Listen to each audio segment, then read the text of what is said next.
Good morning. My name is Perry Hall. Welcome to Praying Through the Bible, number 59, Deuteronomy chapter 21, verses 1 through 9, a prayer for innocence among murderers.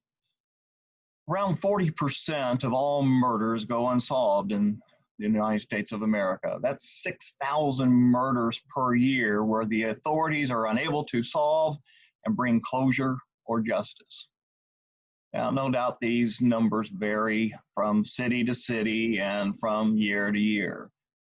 And no doubt, again, such a stain on the moral standing of a nation is a destroyer of hope among those that are surviving.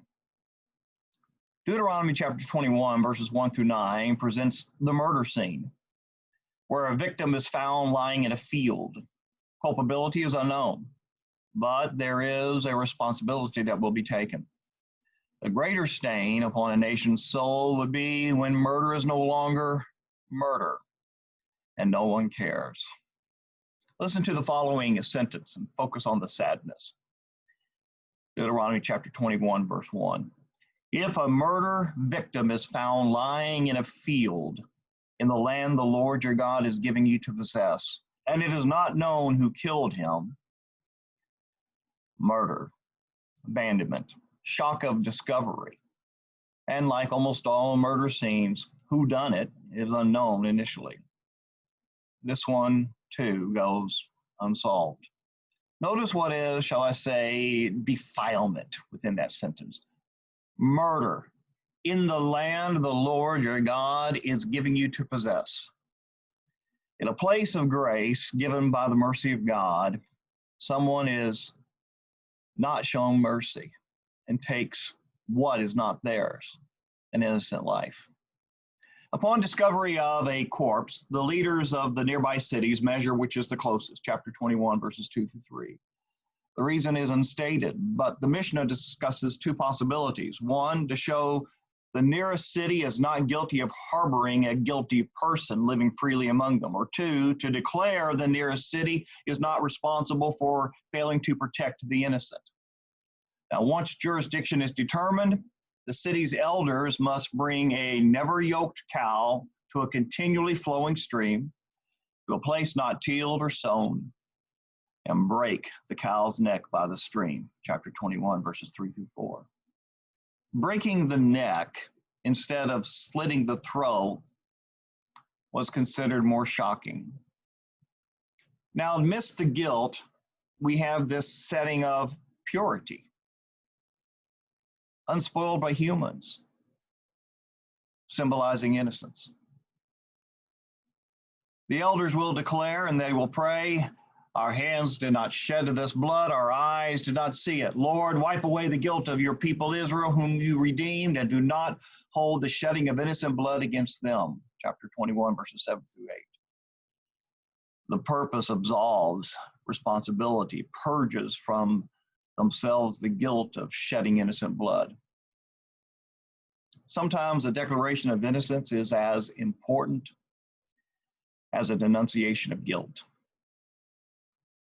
Not surprisingly, and yet sadly, the Mishnah records, and the Mishnah is a Jewish writing, that this procedure that is described in Deuteronomy chapter 21 ceased to occur when crimes of murder multiplied to such a degree that the ritual was no longer feasible.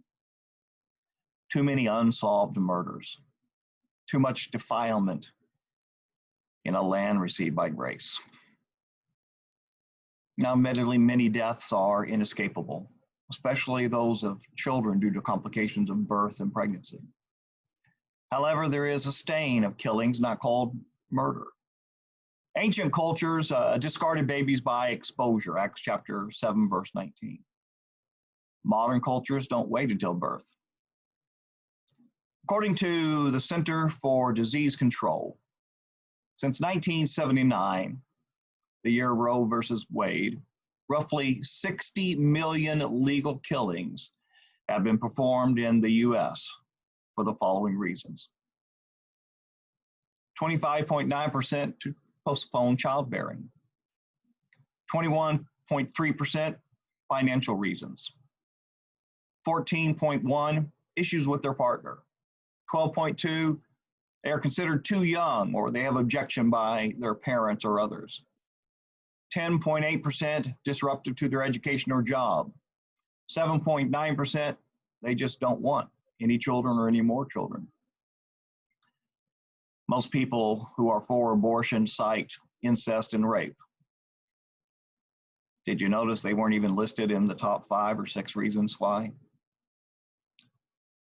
These deaths go unsolved because they are legal.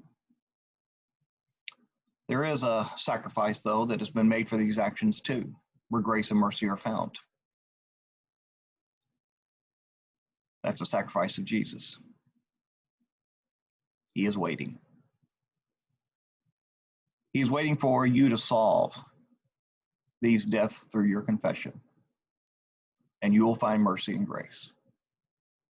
That's appropriate, since in Hebrew, the word womb means mercy and compassion. Here's our prayer challenge. Pray for our nation that God will not punish for the failure to protect the innocent. Pray also for the guilty, that the gospel will change the hearts of those who kill and those that legally protect the killing of the innocent. Start praying.